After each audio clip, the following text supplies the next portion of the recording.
So we looked at some animations of the Hadley cell, the ITCZ, the pressures changing with seasons and so on. And just to get more into why precipitation is so different and so much more challenging for observing and modeling, let's look at this ITCZ during the northern hemisphere summer when the sun is north, land is heating, ocean is warmer, so the entire ITCZ has been dragged, and the monsoon creates a special situation where the intertropical convergence zone is dragged much further north than anywhere else. And similarly, in our winter when the sun is south, the Amazon rainfall and the African rainfall drag the ITCZ much further south. ITCZ here gets a bit more complicated, which we don't have to worry about right now.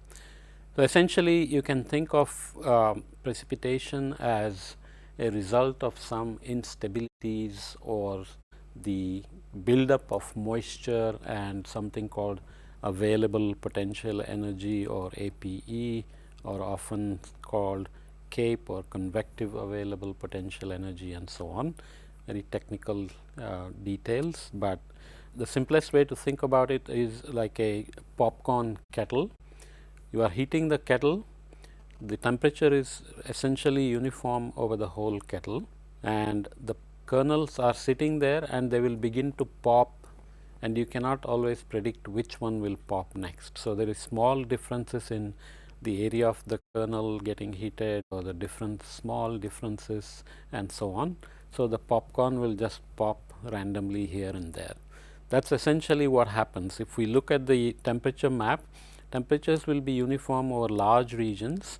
So if you think about temperature over the city you are in, the entire city may be very big and all the city will be at very similar temperatures, but rainfall may happen in one part of the city and not in another. Or even if you are in a rural area, the entire region may be having similar temperatures, but even clouds may be covering the whole region, but rainfall may happen just locally.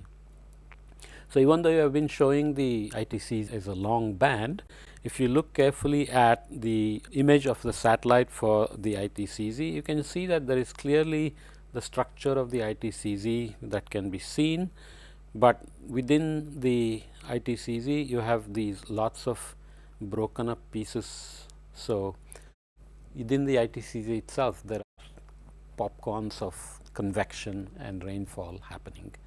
This is what makes it so much more difficult. It's a very non-linear process, can grow very rapidly. So you can imagine rainfall during the monsoon.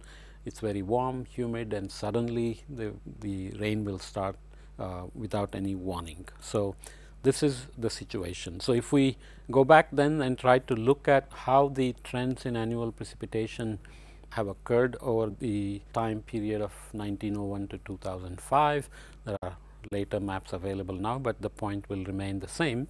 And if you look at different regions, there are different estimates of rainfall here as well as we saw before, and they all have fairly close variability or anomalies over time. But you can see that there are times when here the magenta line is actually on the negative side and the black line is actually on the positive side.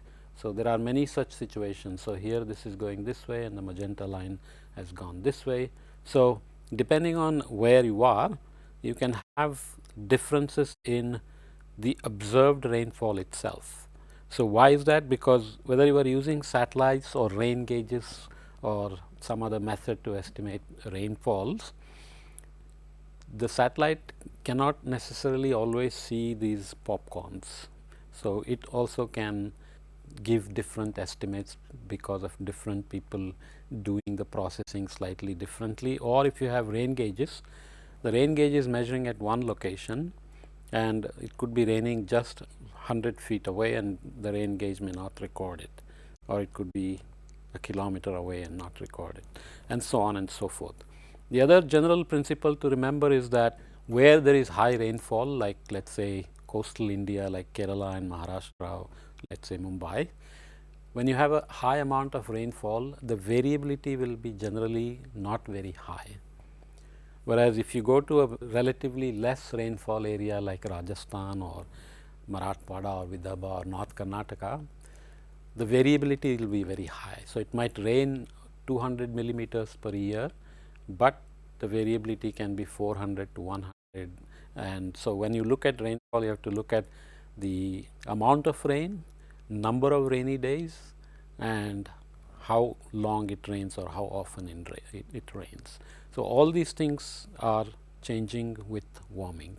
So, not only do they change with season, but as you change the background state and you change the instabilities that build up in the atmosphere and you change the way it rains. So, we will see more and more what are called extreme events. And I think if you look carefully, or if you remember your own experiences over parts of India, there are huge floods in one place and there are droughts in another place. So, the distribution of rainfall is becoming more extreme, which means if you had an onset of monsoon in end of May, early June, and the withdrawal of the monsoon in mid-September, now both have changed and you are squeezing them and you are distributing the rainfall differently.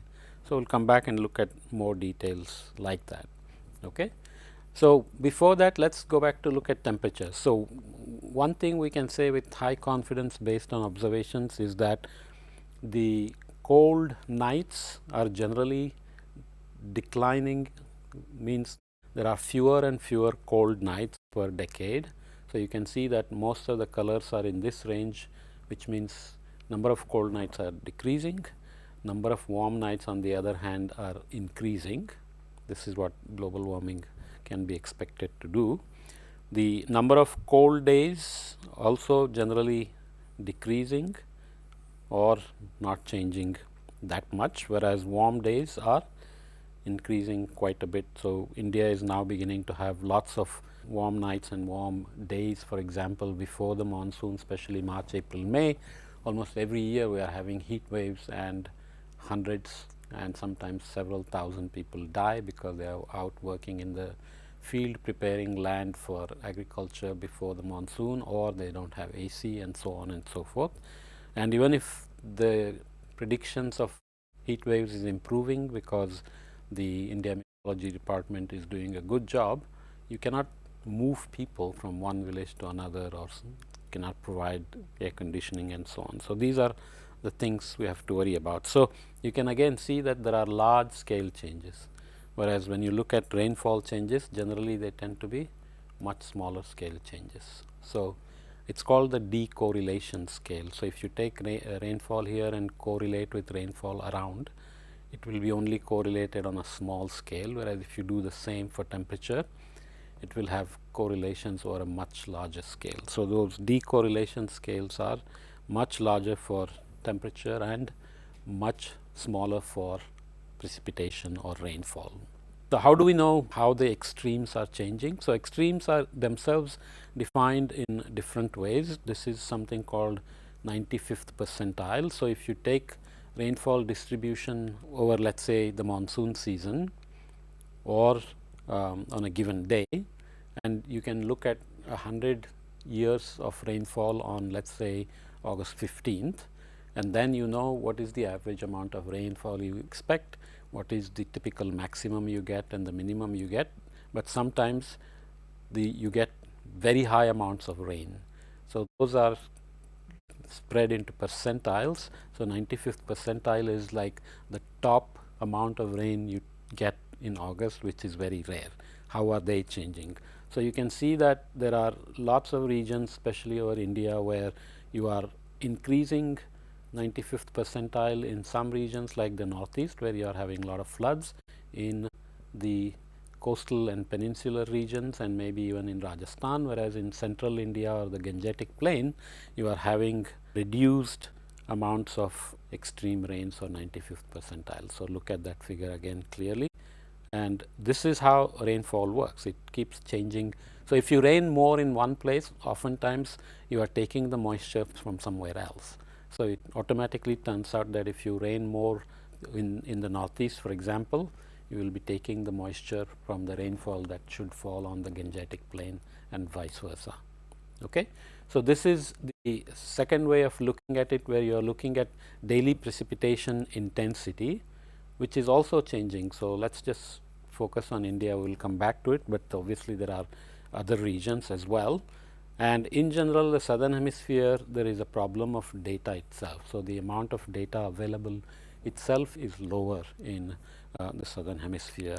In general, population and interest in meteorology has been much higher here. With satellite data, we are getting the coverage to be uniform everywhere, but before that, the coverage was very different. So that also is showing changes. Wherever you have these plus signs, there you do something called a statistical significance test. So if you're seeing a change, is the change statistically significant? It's a technical term, but if you don't know it, you can just read up on it to see that. That means you can say with a confidence of more than 90% or 95% that this change is real. Okay, so not every change is real. So you can see that the change is shown as a map, but the statistical significance is valid only in certain places. That's something also to be kept in mind. Looking at the another way, frequency of annual maximum number of consecutive dry days. So that corresponds to this. So where you have changes in extreme rainfall, you are also having changes in dry days, because as I said, you are redistributing moisture, but you are also doing something else. So if you are getting on average, let's say 900 millimeters of rain in a particular part of India, that rain used to occur between June and September 15th, let's say, but now similar amount of rainfall can fall, but it will be distributed on fewer days than before. If you were getting average rainfall of 10 millimeters per day for 90 days, now you might be getting 30 millimeters per day on only 30 days. So you are changing the distribution of rainfall, which of course is bad news for agriculture, because the crop calendar and so on, when you sow, when you hope they will ripen, especially things like onions, if it rains at the wrong time, the onion can rot in the ground, or it can do other kinds of crop damage if it's heavy rainfall. So those things matter. So it's the not just the intensity, but how it's distributed, that also changes. So this is, which means the maximum number of consecutive dry days will also be responding. So you can see that wherever there is increased precipitation intensity, there is like an approximate reduction in consecutive dry days. So remember, monsoon comes as what are called active spells, and it will be raining for a few weeks. Then you will have what is called a break spell or a mini drought, where it will stop raining for a few days. So these kind of distributions are changing. Okay, so lots of very recent research is there, and I will address some of that when we look at the monsoon in a specific lecture. And all that rainfall results in what are called hydroclimatic or intensity. So they are like floods and droughts and so on. So that is like a multiplicative measure of the length of dry spell and precipitation intensity. So you can see that there are changes in, this is normalized, we won't go into the detail, but just remember that the rainfall intensity changes, distribution changes are going to appear as hydroclimatic intensity changes. So we will see more details on how floods over India are changing, for example, when we do the monsoon lecture. Okay, so again, look at all the spotty distributions. Okay, that's always something very typical of rainfall.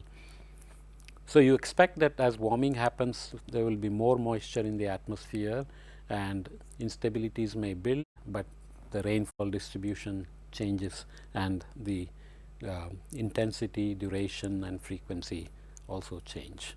So this is now the measurements of ground temperature. These are typically what are called borehole ground temperatures. So the small narrow hole deep into the ground, and at the bottom of the borehole the temperature corresponds to the geothermal heating, and the profile of the temperature within the borehole close to the surface begins to show the impact of warming, how far down the warming penetrates into the borehole, because the borehole should be essentially protected from changes in the surface, but slowly, if warming is happening over time scales, then that heat will slowly begin to diffuse into the borehole and show up as warming temperatures. So this is now showing trends and model simulations based on the borehole temperature kind of data in degree kelvins per century, 100 years. And essentially the message is that over time every continent is essentially warming significantly. Okay, so starting from 1500 to 2000, every single continent is headed to warming. So it's not just the ocean that we looked at, it's not just the atmosphere that we looked at, even the ground is getting warmer and warmer, which is natural. And the biggest story is always, of course, glaciers and especially Arctic sea ice. And these are the regions where there are well recorded changes in the retreat of the mountain glaciers. Remember, the mountain peak is covered with snow and ice, and in cold temperatures that glacier extends down. Vegetation changes we looked at before showed that vegetation climbs up and climbs down with the cold periods. So with global warming, this glacier line begins to retreat. So that's what is a retreating mountain glacier is. And the Himalayan region, the East African Kilimanjaro highlands and so on, the Alps, the European, so this is the Alps, this is some other Eurasian mountains. Everywhere you look, Iceland and North America and South America, Andes, you have evidences of glaciers, mountain glaciers retreating. So the warming is going up, the lapse rate is changing, and tropopause height is increasing. But you have to be careful because the local dynamics, just like rainfall, glaciers are created by snowfall, which is also precipitation. When we say precipitation, it includes not just rainfall but also sleet, ice, hail and snow, right? So local dynamics can be very, very different. So this is typical example of complex situation occurs in the Himalayan region, where on the east side you have the influence of El Nino and the monsoon. So it depends on when it rains and how the accumulation of glaciers and melting of glaciers happens. In the central region you have again more the influence of the monsoon, whereas as you go far into the west, the snowfall is actually coming from the Atlantic in what are called westerly disturbances, which means those are more winter snow kind of regions rather than the monsoon time scale precipitation, snowfall or rain. So these are what are called more alpine, which means the winter melt and winter building is more like alpine glaciers in the Alps, whereas these are more impacted by other processes. And it turns out that because of the warming and local circulation, some regions of the Karakoram, for example, are actually not losing glaciers and may even be gaining, or they are in balance. What does in balance mean? When we look at glaciers, we typically looked before at accumulation, where the snowfall is accumulating and the glacier is growing, and ablation, where the glacier was melting and losing mass. So when we do mass budget, we always try to see what is the net accumulation, what is the net ablation, and together are they resulting in a growing glacier or is the glacier retreating. So this is just to point out that the combination of climates and altitudes and seasonality can create changes in a region that are much more complicated. So models right now are in fact not very good at doing this, and there were some misleading statements made in 2006, 2007 by the IPCC, and then they had to go back and retract the statements, and so we have to be always careful. So you can see that January is heavily impacting this region, whereas July is heavily impacting all these regions. So those kind of processes have to be kept in mind. Nonetheless, the Gangotri Glacier, which had reached down to this level in 1780, has been retreating almost constantly. So by 2001 it has retreated by something like 80 to 100 meters, So this is a 1 kilometer here, so we have to be careful what is the scale. So there is a significant retreat of the Gangotri glaciers, and it also shows up in, for example, the growth of glacier lake. So this is the Tosho glacier lake in Nepal. So it was pretty small in the 50s and kept growing and has constantly grown, and in 1997 in fact they had to drain the lake to avoid catastrophic flooding. So if the dam, the ice bridge broke and all the water got released, many villages in its path would be in danger. So actually had to drain it systematically to reduce the possibility of flooding. So even though there is complicated dynamics and some glaciers are gaining, the questions for Himalayas always is which glaciers are important for river flows, Indus, Ganga, Brahmaputra, and so on. Which ones are getting a lot of contribution from the glaciers, and what does it mean if those glaciers are disappearing or gaining mass? What does it mean for the hydrology and the water supply over India or Pakistan, Bangladesh, China, and Southeast Asia? Some of the rivers go all the way down into Southeast Asia from the Himalayas. And what does it mean for the conflicts? Because Indus River is shared by Pakistan, India, and Brahmaputra, Ganga shared by Bangladesh and India. Many states are sharing water and always fighting with each other. So as with global warming, you have to be very sure what this means. And when the government makes plans for connecting the rivers and making waters more available and more manageable, you have to be sure that you are actually moving water from a region that has more water to a region that is less water rather than the other way. So all those kinds of things are important when big plans are made. Anyway, to look again at the global mountain glacier stories, whether you look at the Europe, South America, the Arctic, Asia, USA, Alaska, and Patagonia, and so on, the cumulative mass specific balance, so how much mass is being accumulated or lost, you can see that some European glaciers were accumulating mass for some time and then they have started dropping again. The rest of them are all negative, which means they are all losing. The ablation is much larger than accumulation. Or you can also look at it as their contribution to sea level. Remember, any glacier that's on land, when it melts, that's the water that's going to be released to the ocean and the sea level can rise.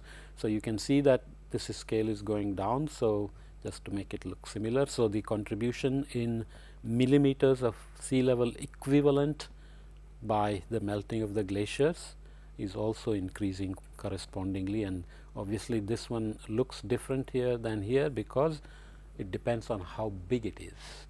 So if it is a big glacier that's melting and releasing lots of water, it can result in larger contributions. So the Arctic, for example, has lots of sea ice. So obviously if it's already in the ocean, it doesn't contribute to sea level, but Arctic mountains also have mountain glaciers which can contribute to sea level rise. Okay. So Arctic, I think you've probably been looking at lots of news stories in on the Arctic, especially in 2006. I think the melting was so severe that you could directly go from the North Atlantic across the Arctic into the Pacific Ocean, the so-called Northwest Passage.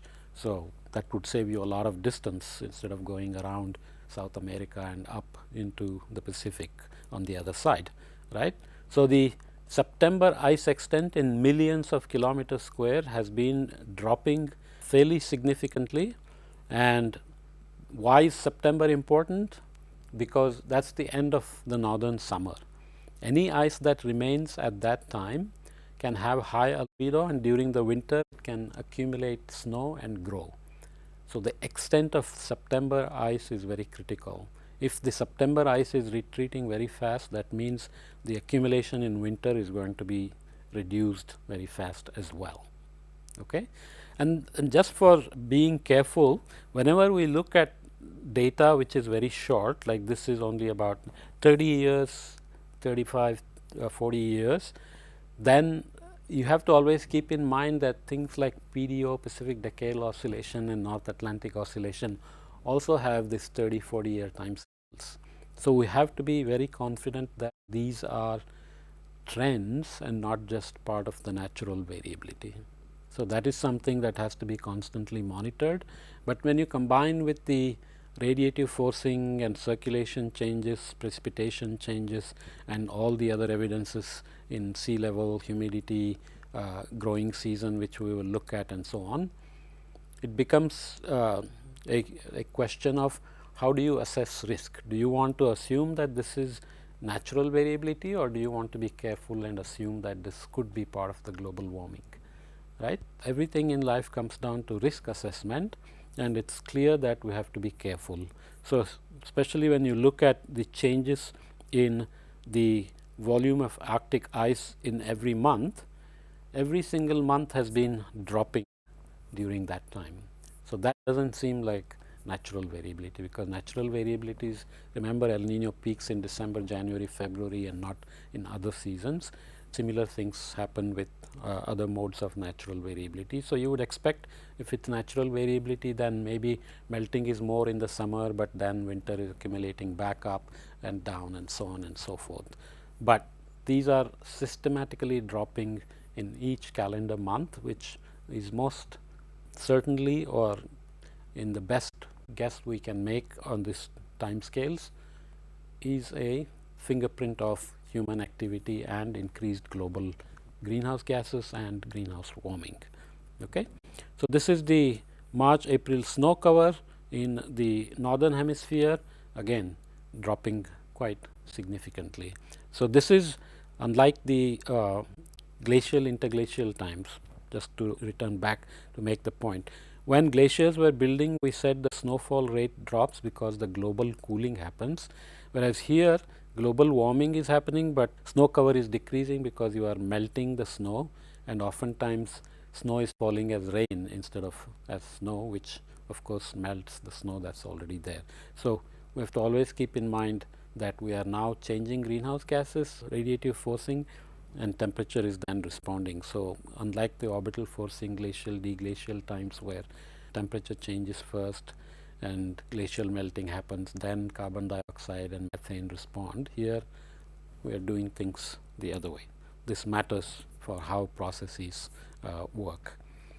Good news again, as we saw with data gathering in the ocean and the atmosphere and satellites and so on, the measurement of ice volume is getting more and more accurate. So as we go into the future, this data begins to build. So the evidence and the attribution, so detection and attribution, is going to get better and better, because even the models should get better and better over time. So these are now have radar and gravity measurements. Basically, gravity measurements means as the amount of mass, whether it's glacier mass or groundwater mass, locally stored changes, you can fly two satellites one behind the other. So they are coming from one gravity, take a dip if the gravity increases and go back, another one takes the dip. So together they can be used to infer the changes in the mass of either groundwater being extracted and distributed or glacier mass changing. So there is a mission called GRACE, Gravity Recovery and Climate Experiment, which has these two satellites flying very close to each other so that they can closely track the gravity anomalies and infer the mass changes on a fast time scale, which typically comes from glacier mass changes or groundwater changes. So some remarkably new results came out of this mission, which related to mass changes in Greenland and also groundwater changes over India, the Punjab region, for example, and so on. So we'll look at some groundwater changes as well as we go into the future. So Greenland is the other hot spot, as you can imagine, because we are in the warming phase. So ice albedo feedback can produce abrupt changes, and Greenland is sitting right there where the deep water formation happens. So it can have serious perturbation to the thermohaline circulation, and that can translate the perturbation to global scales through the global thermohaline circulation. So gigatons of mass loss in Greenland in recent years. Again, very short time scale, but nonetheless consistent with every other evidence, is a fairly significant drop. This is been observed a lot now. Lots of teams from all over the world are always on Greenland, living in very harsh conditions. And Greenland has been giving us new insights on many new processes. So typically, if you have thick glacier and somehow the warming and melting starts, it can create kind of a glacier lake lens of water on top, which will have much lower albedo than the ice around it, which means it will start absorbing more energy. So it will get warmer and it will start melting more. And soon the melting gets so serious that it begins to create these kind of waterfalls within the glacier, and it pours into the glacier and creates what are called moulins and so on. Moulin is like a French word, you can look it up. So they can go all the way to the bottom, the bedrock where the glacier is sitting, and they can begin to lubricate the bottom, which means the glacier movement can be accelerated and so on and so forth. So albedo changes, glacier movement changes, and so on. So Greenland has become a spot where lots of observations are being made and lots of new insights are being gathered. So this is showing over the same period changes in surface elevation. So glaciers are very thick, so you want to monitor the elevation change, but that doesn't necessarily mean that's the volume change. They are always struggling with making the mass estimates as well as elevations. Elevations are easier to track because the satellites or aircrafts can go and take measurements with lasers and radars and so on. And you can see that this is for 2003 to 6, 6 to 9, 9 to 12, and the yellow regions are basically where the elevation changes are negative, which means the glacier is dropping in height, and the green regions in the center is where the elevation is slightly positive, so accumulation is still happening and glacier is potentially still growing. The main message, of course, is that everywhere in the edges the elevation is dropping fairly significantly. There are some regional differences, but nonetheless you can see that there are large regions where the elevation rates are dropping at order 10 meters per year. That's a huge amount of loss of ice. And again, the albedo changes and the ice albedo changes, ice albedo feedbacks means we can have accelerating positive feedbacks. Not a good news. Antarctic, as we said, has had complex situation. We will see a map soon, but it has had these remarkably impressive carving of large ice sheets. So remember the mountains, the glacier flows, spreads onto the ocean, has a thick ice shelf which becomes susceptible because of the waves and the tides, and of course the warming, because the warm water coming in can release a lot of heat below and start melting. So the Larsen A and B were two big ice shelves, and the Larsen A ice shelf had a collapse event in 1995, and this is very well recorded Larsen B event that happened in 2002. So it had extended to here in 47, retreated a little in the 60s, went back in the 90s, kind of natural variability combined with some global warming already emerging.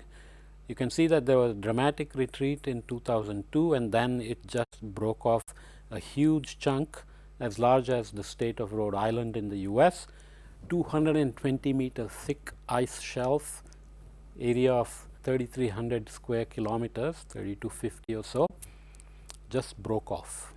That's massive loss.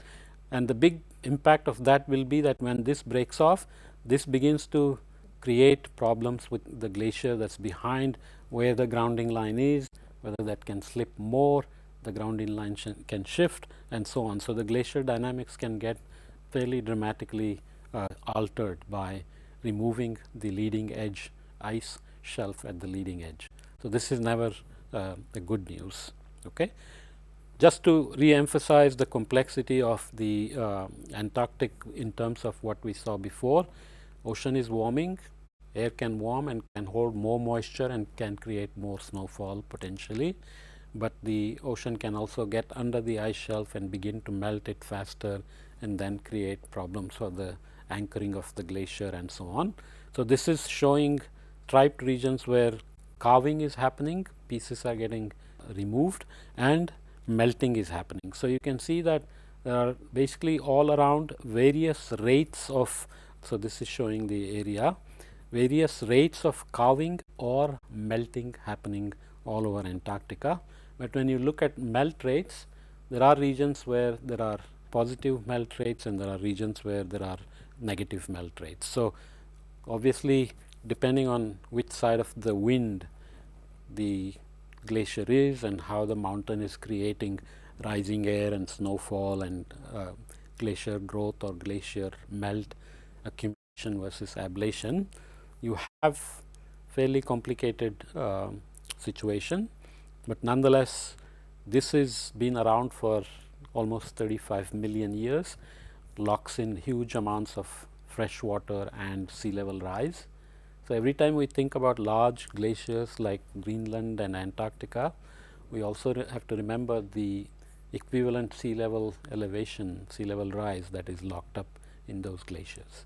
That's something like 60 feet for Greenland, and I think it's more than 120 feet for Antarctica. So, you can look up those numbers.